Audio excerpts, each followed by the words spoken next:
नमस्कार जय जगन्नाथ फ्रेंड्स आपण मानकु आउ गोटे नुआ फ्रेश वीडियो रे स्वागत करूची। तो प्रकाशित हबाकू जाउची मैट्रिक रिजल्ट बा दशम परीक्षार रिजल्ट। तो आपण माने केमिति आपण माने चेक करिवे आपण मानक पाखरे जदी एडमिट कार्ड थिला जदी हजी जाईची तो आपण माने निजर रिजल्ट बा परीक्षा फल चेक करि परिबे विदाउट रोल नंबर द्वारा ही आपण माने चेक करि परिबे। तो केमिति आपण माने आपण मानक रिजल्ट चेक करिवे सब किछि इन्फॉर्मेशन आपण माने ए वीडियो माध्यम रे जानिबा को पाई परिबे। सेति पई वीडियो को प्रथम रो शेष देखंतु एवं वीडियो पसंद आए लाइक करिवो नुआ आसिले निश्चित चैनल को सब्सक्राइब करि पाखर था बेल आइकन को ऑल ऊपर प्रेस कर देबे। जदि आपण पाखरे एडमिट कार्ड टी थिला जदि हजी जाईची ताले टेंशन नबार नाही।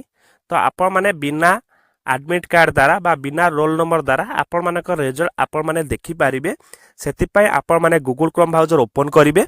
ओपन कला परे आपण माने एडी सर्च बॉक्स रे टाइप करिवे बीएससी ओडिशा। तो आपण माने खाली एतिके लेखि कि आपण माने सर्च कर देबे। सर्च करला परे आपन सामने जो फर्स्ट ऑप्शन टी आसीबो बीएससी ओडिशा।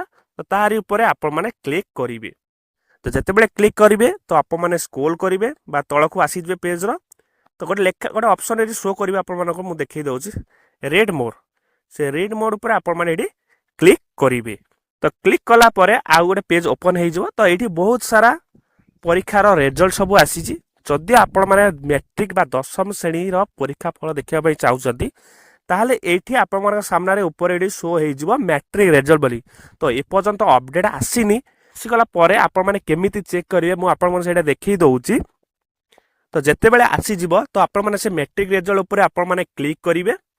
तो क्लिक कला परे आपण सामना रे आ गोटे पेज टी ओपन हे आसीबो। तो जो पेज टी मु आपण मन को देखि दउची एठी केमिति देखिबे। तो एठी देखंतु एठी लिखा अछि एंटर योर रोल नंबर। तो आपण पाखर तो रोल नंबर नै एडमिट कार्ड हो जाईची। तो आपण माने केमिति देखिबे। तो एठी लिखा अछि एंटर नेम। तो आपण माने निजर ना देकी तो आपण माने एठी आपण मन निजर ना देई देबे। ना देके एठी आपण माने जतले गो ऊपर क्लिक करिवे तो आपण सामने रे तम श्रेणीर परीक्षा फल आपण सामने शो हो जिवो। जदि आपण पाखर रोल नंबर नाही तो आपण माने निज ना देकी आपण मानकर मैट्रिक परीक्षा फल आपण माने चेक करि पारिबे। जदि फ्रेंड्स आपण मानको ए वीडियोटी भल लागि थाए ताले लाइक करियो वीडियो को एवं निश्चित चैनल को सब्सक्राइब करिकि आपण फ्रेंड्स रिलेटिव मानको शेयर मध्य कर देबे।